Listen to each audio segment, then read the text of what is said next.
The Rambert Dance Company are visiting Langford Primary School in West London as research for the new performance they are developing.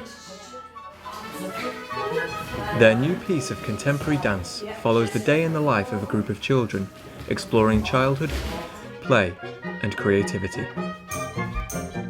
At the moment we're making a piece called Seven for a Secret, Never to be Told. It is based on an opera by Ravel called L'Enfant et le Sortilège.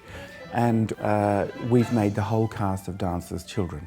This is much more about play.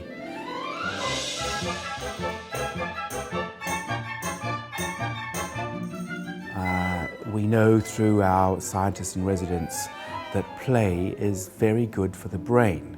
I would suggest that it's good for everybody's brain, no matter how old they are. Any child, of 5 or 6, left by themselves will find things to do based on play.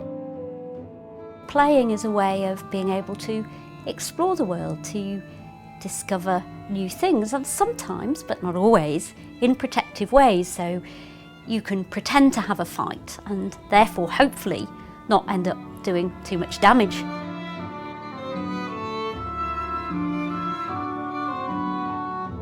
The first things that Mark saw was this child at the airport who just climbed onto a chair and jumped off it, and climbed back onto the chair and jumped off it, and just kept doing the same thing, this repetitive movement, and you start realising that their movements are in a way performance, because in their head that child jumping off a chair is thinking of something, he's playing a role in his own head.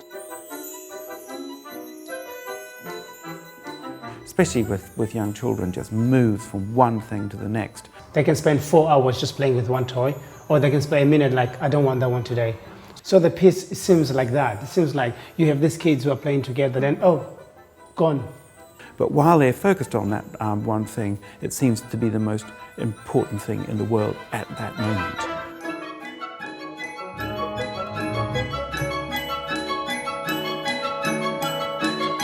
But I think the funny side of it is to actually try and experiment, like being a child. Like when he says to do certain things inside, you think, God, it feels really odd and strange. And especially when you can see yourself in the mirror. Oh, yeah. These are very natural movements that all little children make. It's part of their natural biological repertoire. And yet, of course, getting an adult to make those movements is actually incredibly difficult. So to go back to that place, it's like, oh, I forgot how it's like.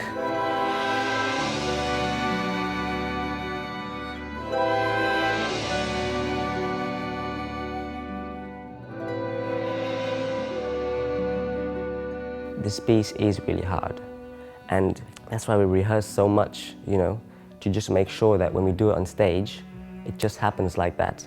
Because once you're on stage and the musicians are playing, and you dancing, and you thinking about what you're doing, you kind of disconnect to the energy of the moment that's happening.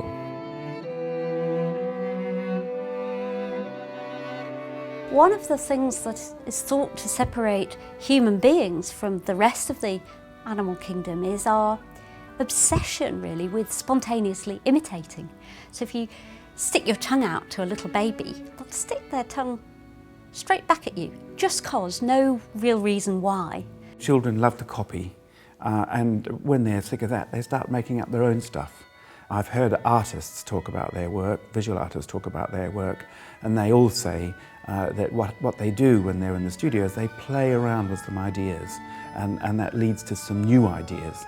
So it seemed to me that there was a fantastic parallel between children playing and artists playing and people inventing new things by playing.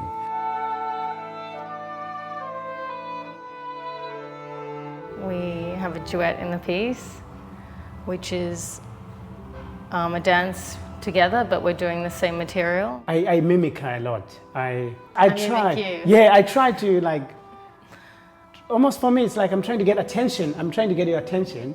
And she gives it and then she takes it away. And there's this kind of playfulness with it.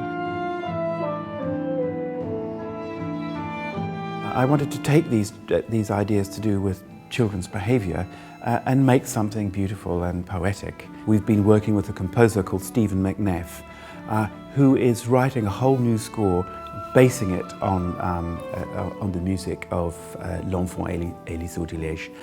It's tuneful, it rises and falls, it's evocative. I want people to enjoy it and discover something and remember something, maybe remember something about their own childhood, and by doing that they can discover something new about themselves.